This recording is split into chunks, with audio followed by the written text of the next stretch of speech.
Alrighty, ladies and gentlemen, boys and girls, welcome back to another Genshin Impact reaction video. We are here for a 42 second promotional video, which basically means this is going to be the longest 42 seconds you're probably ever going to watch. We're going to do a first watch through, and then we're going to do a breakdown, see what this trailer implies, or, you know, anything that we can extrapolate from it in terms of characters, lore, plot, etc. And MiHoYo just actually announced that the version 3.0 live stream special program is happening 2 days from now. It's happening on Saturday the 13th at 8 a.m. And so I'm like super stoked because the 2.0 live stream was such a cool experience. Dawe and like a bunch of HoYoverse employees. You had Yupeng Chen, who did like the opening, who was like doing piano music for the intro. I hope he does that again. But like, I'm like Sumeru's actually here, dude. We got a bunch of teasers for Sumeru, the region, the characters, the plot, along with the Harbingers. Dotore's plot in there. Kali, you know, is back from the manga. And so I'm just like, they're really kind of going all out for this region. I'm very, very, very, very, very excited for it. It's going to be here in less than 2 weeks, which is crazy to think about. But as per usual, this is going to be my reaction video. We are live at my Twitch channel, twitch.tv/MurderofBirds. So if you guys enjoy the content on YouTube, you guys want to be a part of the community, be a part of these live when they happen, check us out. Link will be in the pinned comment and the description down below. But with that being said, Sumeru promotional video, 42 seconds, and apparently it features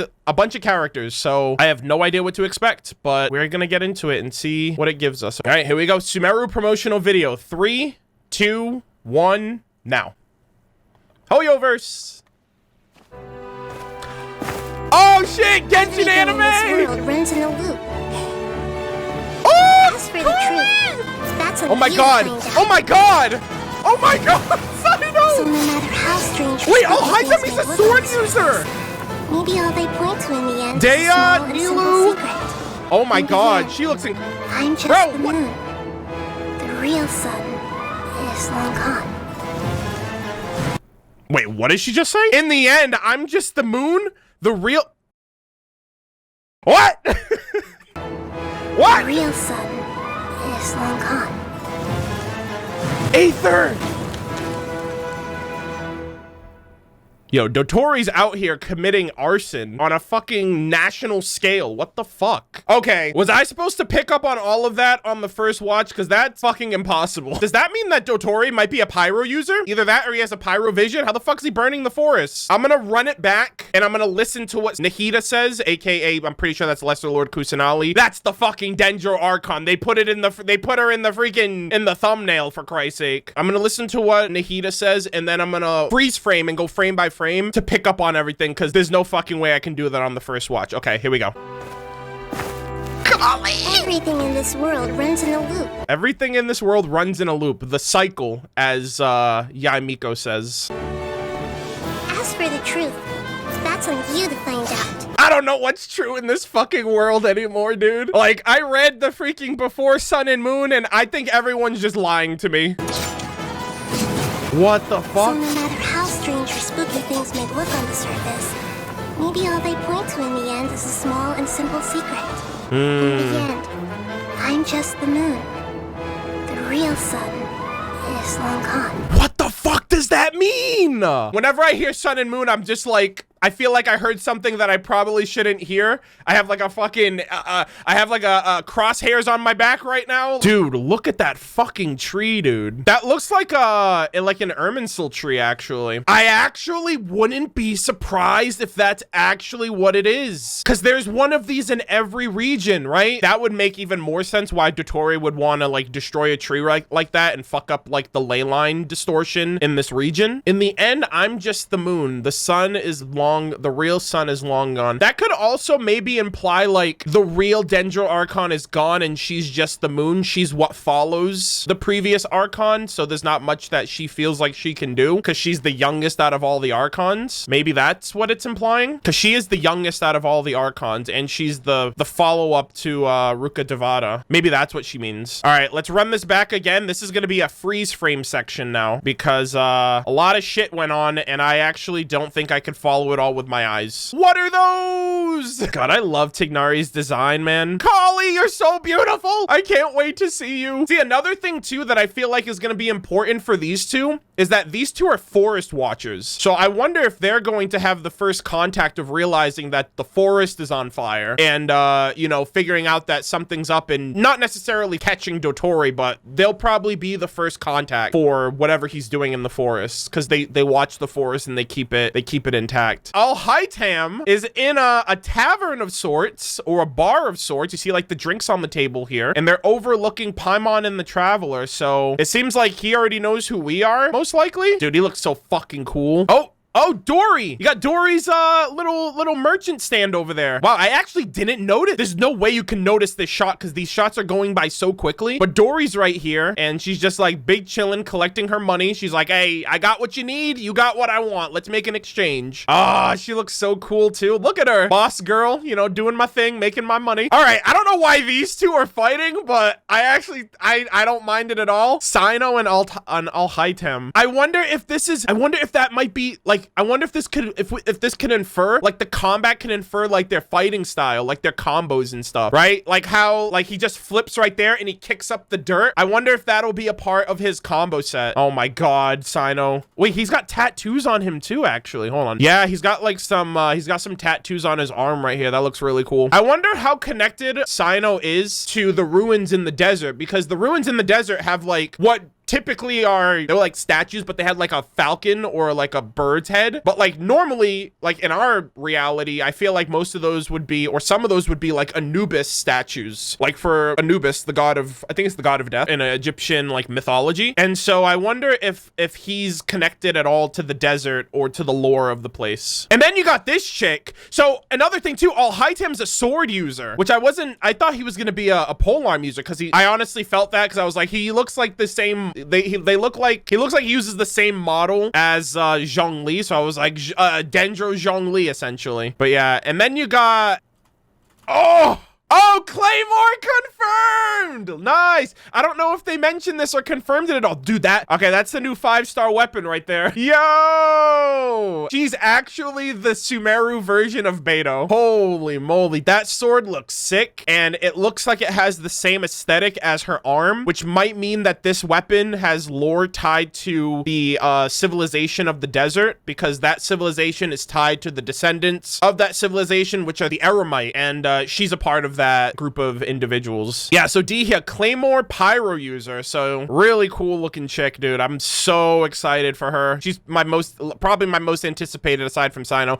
Okay, this girl, Nilu, the dancer of the arts. Dude, she is so gorgeous, man. I'm a sucker for red hair too, so that's probably doing it for me as well. She's got a tattoo on her back as well. Don't know if that's significant at all. You know what that reminds you? That reminds me of the stigmatas from Honkai. They actually, and it's like the same red imprint that actually looks more like Hydro vision on her hip right there. I mean, I felt like that was already implied based on her design, but the confirmation's right there. So she's a Hydro user. She's got a tattoo on her back. Don't know if that's significant. You got Paimon, the Traveler. You got this random chick lady over here, this random lady. Wait, what? Who's this person? Because now you see her, now you don't. What? See, this is the thing though. I feel like everything is deliberate. So I can't be like, oh, they made an error when it came to the transition to bring, like, who is this lady? She's literally gone. Oh, and then, wait, whoa. So we do know that there's a festival in Sumeru called the Sub-Zero's Festival, and it's to commemorate the birth of Lesser Lord Kusanali. So it's basically Lesser Lord Kusanali's birthday. So I wonder if that's gonna be a festival that we get to take part in. Or maybe if that's like, you know, if this is what is implying like that there's a festival going on, because there's like a bunch of people and there's like a bunch of like flowers and petals and dancing and a bunch of stuff like that. I don't know if this is just like a regular Tuesday in Sumeru or if there's actually stuff going on here. And then Aether notices, okay, I don't know. You know who that looks like? This looks like Catherine's design, white, red, and green. And if Catherine's a puppet and and Sumeru has like this technology, and it was Nahida that was communicating with us through the Dodocom. I wonder if Nahida has the ability to hack into Catherine for us, because like they seem to be like back to back, which means like the Dendro Archon is going to use Catherine as a means to communicate with the Traveler. That's what this shot looks like to me. That's actually really cool. And like they have like those earpieces, and they have like this Gnosis powered technology here, the Akasha system. So that definitely seems plausible. God, she looks great. She looks awesome. I really like her design as well. I just did an event in Honkai Impact where I got Teriri's I did like the Haxor Bronya event, and I got like the green and white color scheme outfit for Teresa. And I heard that the voice actor for Teresa in Honkai voices this character. So like I feel like that's why the Dendro Archon looks the way that they look, because it's literally mirrored after Teresa from Honkai Impact. Teriri gang, where you at? Yeah, the whole thing with the sun and the moon, I wonder if she's referring to the old Archon being the sun. She's the moon now. She is what follows the sun. You know, she might not be able to have as much of an impact in things as she would like. This looks super cool. So Dottore might actually be trying to burn an Irminsul tree, which is not good for the ley line balance of this region. What a trailer. I also wonder if we're going to see what the previous Archon looks like, because technically speaking, we got to see the previous Electro Archon in Makoto in the last Archon quest. And because Zhongli and Venti are the original Archons of their regions, like I really hope that they show us who the previous Archon was, what they looked like, and things of that nature. This was fantastic. This was really awesome for general lore enthusiasts like myself. I feel like most people are just like, Genshin Impact anime, let's go! And that's kind of me too. I really wish that they would make like an animated series, like a 20-minute episode. Like it would just be so cool to just watch Genshin Impact instead of play it. And I know that there are cutscenes in game, but this reminds me of when we first saw the Genshin Impact promotion last year, and like we saw like Aether fighting Kazuha, and we got to see Ayaka and Ayato for the first time in 2D, and everyone was like, oh my god, are they making a Genshin Impact anime? I would love an OVA. I would love like a one-off like OVA animated thing for the game. But this is also cool for promotion in general, because this is definitely going to hype up a lot of people. Actually, let me look at some of the comments real quick.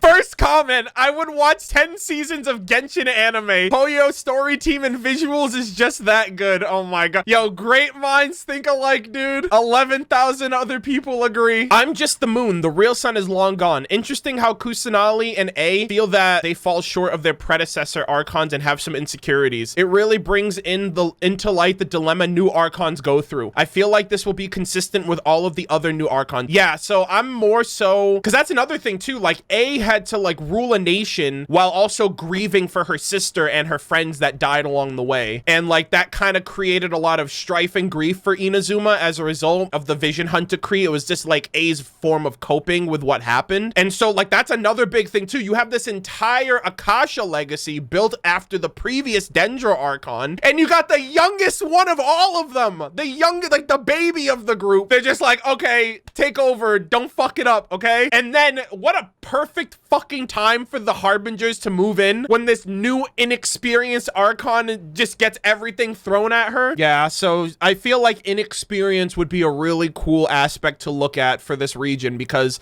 she also seems very, what's the word I'm looking for? She seems very, not in a bad way, but she just seems very childlike, like in the way that like she first interacted with us on the beach, and she was just talking about, oh, I was just watching you guys play and have fun and going on exploration, and you know what I mean? Like it seems like she doesn't get out, you know what I mean? It seems like I wouldn't be surprised if the academia is heavily like gatekeeping a lot of the things that she's able to do, you know what I mean? Like it just seems like there's a lot of things. I really hope she's not being like manipulated by the inner circle of like the lords and, you know, the scholars and, you know, the higher ups of like the council of the academia. But I could definitely see that being a thing because she is inexperienced, and with a region of big brain people who care about, you know, logic and facts, and like I can definitely see there being like corruption in this place, especially since ignorance is bliss and, you know, knowledge is currency here. But yeah, this was great. I'm very, very excited to see. I'm excited, dude. We're gonna see the 3.0 trailer, and that's really gonna give us a taste test of everything we're gonna get with this new region. The Archon quests, the characters. I really wonder if they're gonna show us in-game Dottore. I can't even imagine what this man looks like because I've only ever seen him in 2D. So seeing a Dottore is gonna be be so fucking cool. And just, yeah, getting everybody again, like they've been showcasing these characters so much. I feel like we already know them, and like we haven't even like met these people yet, but I'm very, very excited for Dihya. She's my most anticipated 5-star out of all of these characters, with the exception,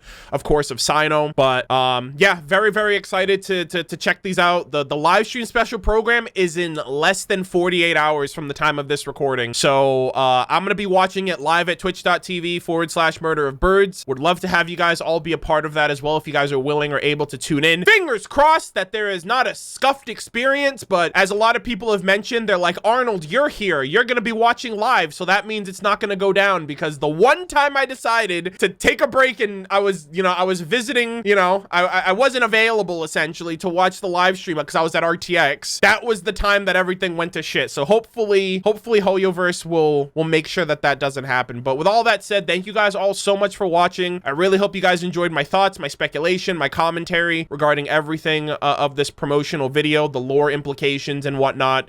And yeah, we will see you guys all in the next one. Take care.